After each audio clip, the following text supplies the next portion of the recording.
آدم علیہ السلام کو پیدا کیا اپنی قدرت سے, اماں حوا کو مٹی سے بنایا, ان کے بچوں یقین کر لیا بچوں نے کہ اللہ بڑا طاقتور ہے. دیکھو ابا کو بھی ہمارے, کیونکہ ان کے بچے آدم علیہ السلام کے بچے دادا تلاش کرتے رہے, ان کو دادا نہ قبر ملی نہ دادا ملے. وہ سوچتے تھے یار یہ کیسے ہو گیا, تو ان کو یقین آ گیا کہ یہ کس نے پیدا کیا ہے, اللہ نے. کیونکہ آدم علیہ السلام سے پہلے کا ان کو کوئی نہ کوئی مجسمہ ملا, جیسے ڈارون کہتے ہیں نا پہلے یوں تھا یوں, کچھ بھی نہیں ملا. کچھ تو تھوڑا سا ہوتا نا کہ جو آدم علیہ السلام سے آخری, جو ڈارون کے نظریے کے مطابق وہ آخری جانور جو انسان میں کنورٹ ہوا ہے, تو کچھ تو نظر آتے نا اس کے. آدم علیہ السلام بتاتے یہ والا میں تھا جو اس کے بعد اب ترقی کر کے میں یہاں تک پہنچا ہوں. ان کو تو 100% یقین تھا کہ اللہ ہر چیز پر قدرت رکھتا ہے. تبھی آدم علیہ السلام کے بچے غیر مسلم نہیں تھے, فرما بردار اور نافرمان تھے, مشرک نہیں تھے, اور اللہ کے وجود کا یقین بھی کرتے تھے. تو یہ سلسلہ صدیوں تک چلا ہے. سب کو پتا تھا یار ہمارا نسب جا کے رک جاتا ہے کہاں, آدم پہ. اس کے بعد تو چلو میاں بیوی میں ملاپ ہوا, بچے پیدا ہو رہے ہیں, اس کی تو کوئی لاجک بنتی ہے, یہ کیسے ہوا. تو مانتے تھے کہ کس نے پیدا کیا, اللہ نے. نوح علیہ السلام کئی صدیوں کے بعد آئے ہیں آدم علیہ السلام کے. ان کے دور میں بھی اللہ کے وجود کا انکار کسی نے نہیں کیا. ان کے دور میں شرک تو پھیلا ہے, شرک کہ اللہ نے اختیارات دے دیے دوسروں کو بھی. جیسے اللہ نے بغیر کسی لاجک کے بس مٹی سے پتلا بنایا آدم کا, اور ان کی پسلی سے اماں حوا کو نکالا, کون ہو جا, اور وہ ہو گئے. تو جیسے اللہ کو اس قسم کے اختیارات ہیں کہ وہ کر لیتا ہے بغیر کسی لاجک کے بھی, تو نوح علیہ السلام کے دور میں پہلی مرتبہ یہ شرک ہوا کہ اللہ نے دوسروں کو بھی یہ اختیارات دے دیے ہیں کہ وہ بھی جب چاہیں اپنی مرضی سے کچھ کر سکتے ہیں بغیر کسی. بول لو یار اتنی دیر سے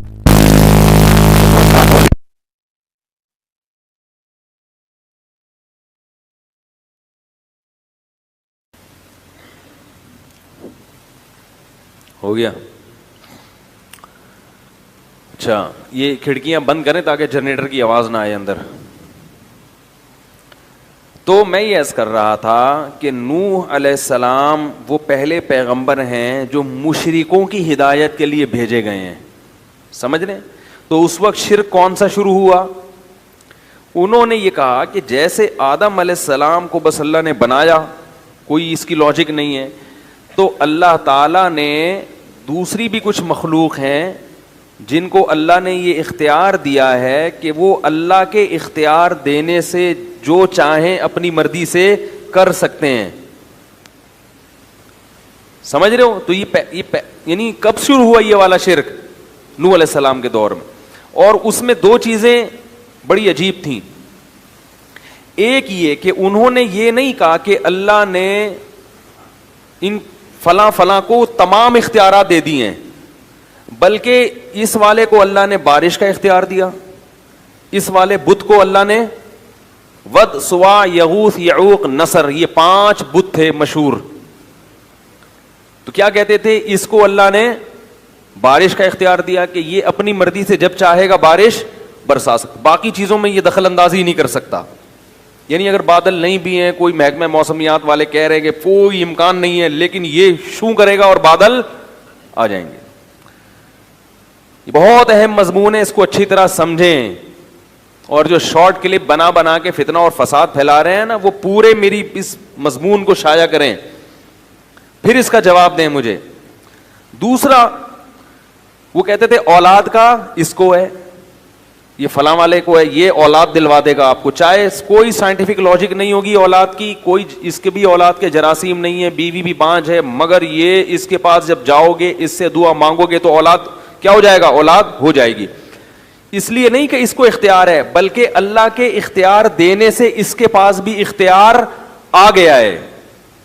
کیونکہ اتنی سینس ان میں بھی تھی کہ یہ پتھر کے بنے ہوئے بت یہ تو تھے ہی نہیں, یہ کیا کر سکتے ہیں, یہ تو ہم نے بنائے اپنے ہاتھوں سے. لیکن وہ یہ کہتے تھے کہ ان کو گاڈ گفٹڈ صلاحیتیں ان کے اندر.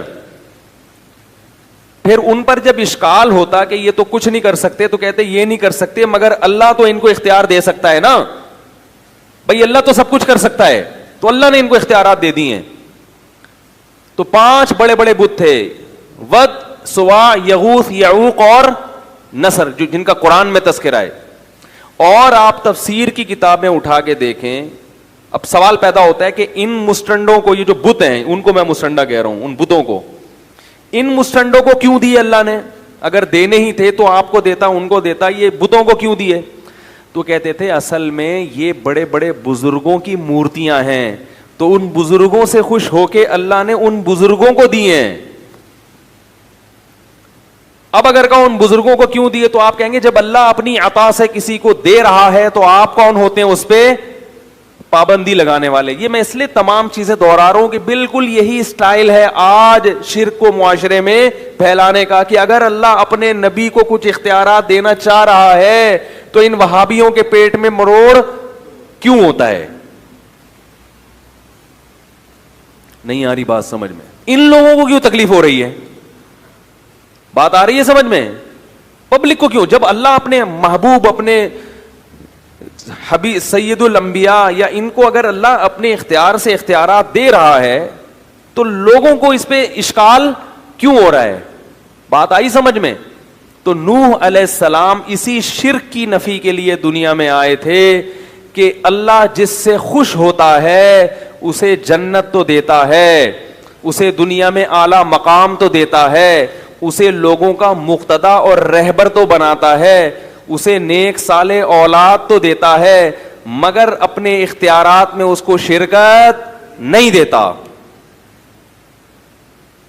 یہی تو شرک ہے جس کی نفی الحمد سے لے کے والناس تک قرآن میں ہے کہ اللہ کسی کو ایسا پروٹوکول نہیں دیتا.